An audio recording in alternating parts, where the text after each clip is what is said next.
তা তোমরা সবাই কেমন আছো? আই হোপ তোমরা সবাই অনেক ভালো আছো আর আমিও অনেক ভালো আছি। আমি এখানে নিয়ে নিয়েছি সাদা সর্ষে, বাদাম, দুটো কাঁচা লঙ্কা, পোস্ত নিয়ে নিয়েছিলাম। দেন আমি মশলাগুলোকে সিলে বেটে নিয়েছিলাম যাতে ঝাঁঝটা ভালো আসে।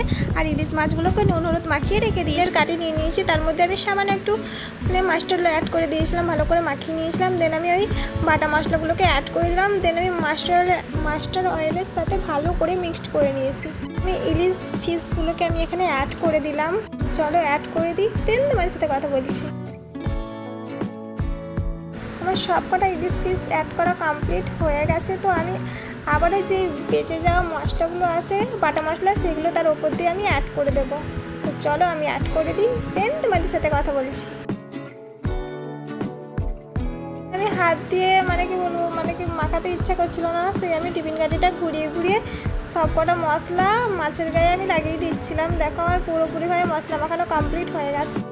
তোমরা চাইলে এত অবধি অয়েল দিয়ে দিতে পারো, আমার মনে হলো আরও একটু অয়েল লাগবে, সেই জন্য আমি আর একটু অয়েল দিয়ে দিয়েছি।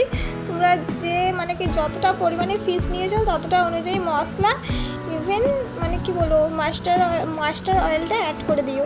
দেন আমি ওপর দিয়ে 4টে কাঁচা লঙ্কা অ্যাড করে দিয়েছি। দেন আমি টিফিন কাঠির মুখটা ভালো করে ঢেকে দিলাম যাতে একটু খুলে না যায়। দেন আমি গ্যাস অন করে দিয়েছি। দেন তার উপরে আমি কড়াই চাপিয়ে দিয়েছি। কড়াইয়ের মধ্যে আমি সামান্য একটু ওয়াটার দিয়ে দিয়েছি। তোমরা চাইলে এখানে তোমরা স্ট্যান্ডও দিয়ে দিতে পারো, যেহেতু আমার কাছে স্ট্যান্ড অ্যাভেলেবেল ছিল না, ওই জন্য আমি অল্প করে সামান্য ওয়াটার দিয়েছি। তার উপরে টিফিন কাঠিটা রেখে দিয়েছি, উপর দিয়ে আমি ঢাকা দিয়ে দিয়েছি। এটা আমি কুক করব ওই 30 মিনিটের জন্য। চলো 30 মিনিট পর দেখা হচ্ছে। আমার 30 মিনিট কমপ্লিট হয়ে গেছে। তো এখন আমি রান্নাটা কমপ্লিট হয়ে গেছে। তো আমি এখন 10 মিনিট স্ট্যান্ডিং টাইমে রাখবো। 10 মিনিট টিফিন কাঠিটা ঠান্ডা হয়ে যাওয়ার পর 10 মিনিট হওয়ার পর দেখো ফিশটাও আমার পুরোপুরিভাবে রেডি হয়ে গেছে। আমি তার ওপর দিয়ে একটু কাঁচা মাস্টার অয়েল অ্যাড করে দিলাম। কি দারুণ লাগছে দেখতে, কতটা পরিমাণে লোভনীয়, আমার দেখেই জিভে জল চলে এসছে। তোমরা বাদামের পরিবর্তে নারকেলের দুধ কিংবা কাজু বাদামও অ্যাড করে দিতে পারো।